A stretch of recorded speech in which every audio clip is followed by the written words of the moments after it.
Right now you're looking at a completely clear sky. No stop signs, no concrete barriers, but the truth is you're flying through invisible walls.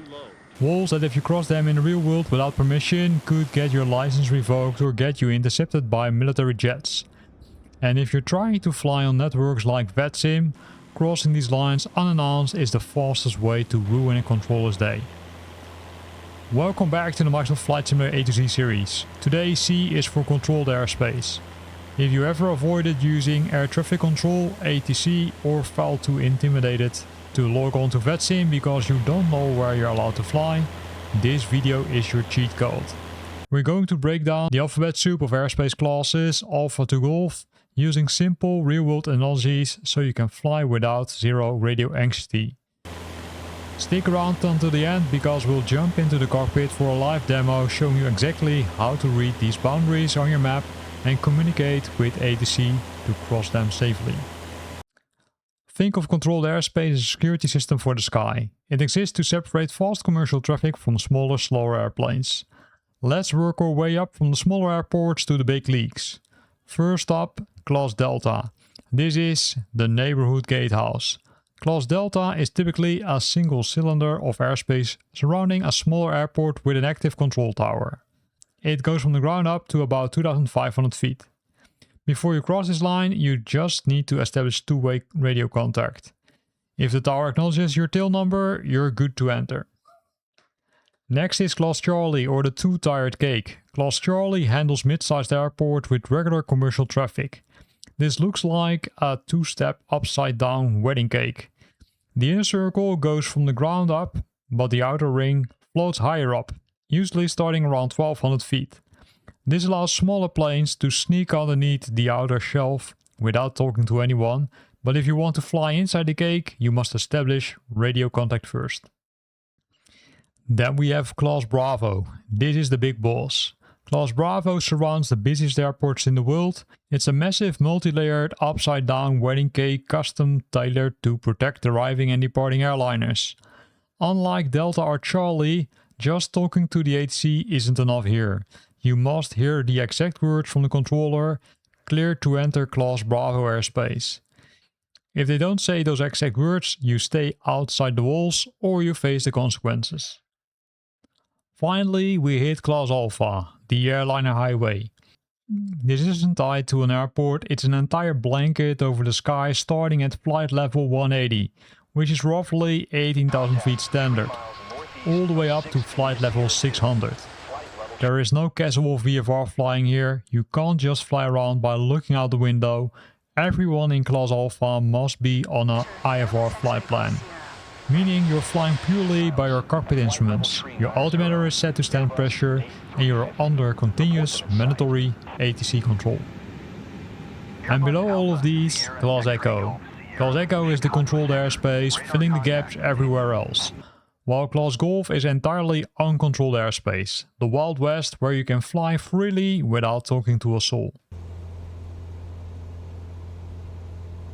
Let's put this in practice so you don't make a critical mistake on your next flight. We're currently cruising at 1500 feet, not too high, flying VFR toward our Class Charlie airspace boundary. If we would now look at our world map, which we can do, I'm gonna pause the sim here and I'm gonna use the flight planner. This is where we're flying to, right? We're flying into this direction, and if I would zoom in, you would see here that C and then the 0-3000. The top number is the ceiling, which means it's the maximum 3000, the 0 is the floor. So this airspace is valid from 0 up till 3000. That is the floating wall, which we of course don't see, but hey, it is there and you can see it on the map. Also, the airspace can be seen on the map on the EFB. To do that, you need to make sure that you go to the map settings and in the navigation switch on the airspaces. You can't see the floor and the ceiling of the airspace, but at least you can see the airspace also here. Now, before hitting that line, we need to switch over the radio and contact approach to make sure that we're, let's say, allowed to enter the airspace. So we can do that to simulate that. I can simply cancel the IFR What you will see is that the co-pilot, which is next to me, will directly, let's say, start up the communication again with the tower. Here you can see it cancels. Radar service terminated. Squawk 7000. Maintain VFR. Frequency change approved. Good day.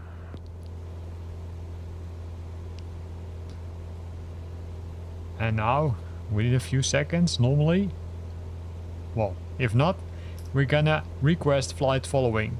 And this is also where you see that request class C airspace transition.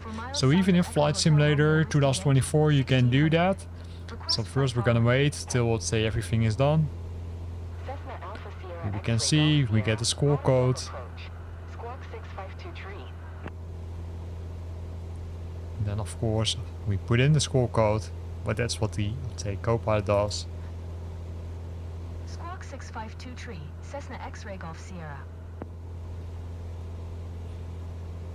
And now you can see that we can now request, let's say, the request class C airspace transition once this has been done, right? So we actually should have done it earlier, because you can see that we're already bypassing this line. Roger, Cessna X-ray Golf Sierra. So now I can press 3 and I can request transition to C airspace. X-ray Golf Sierra. Request clearance to transition Charlie airspace. Cessna Alpha Sierra X-ray Golf Sierra. Rotterdam approach. Cleared through the Charlie airspace.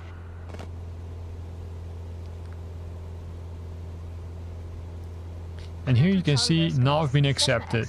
So, because this is the class Charlie, the moment that the controller repeated our tail number, in this case Cessna Alpha Sierra X-ray Golf Sierra, back to us, then there's officially two-way communication established. That's our golden ticket, so we're legally allowed to cross the invisible boundary. Just remember, if this were a Class Bravo airport, we would have to circle outside and wait until they explicitly state the phrase "clear to enter Class Bravo." Controlled airspaces can feel overwhelming when looking at complex charts, but it's just a series of rooms in the sky. Know your altitude, look at your map fraction floors, and remember to just establish that radio contact before walking through the door. If this breakdown helped demystify the sky for you, smash that like button. It helps for Microsoft Flight Simulator A to Z series climb to the YouTube algorithm. Let me know in the comments. Are you planning to take this knowledge on to VATSIM next? Yeah. Next week it's time for the letter D. Which topic we're gonna discuss? What do you think about de-icing? Keep an eye on my channel, and of course don't forget to subscribe so you don't miss it.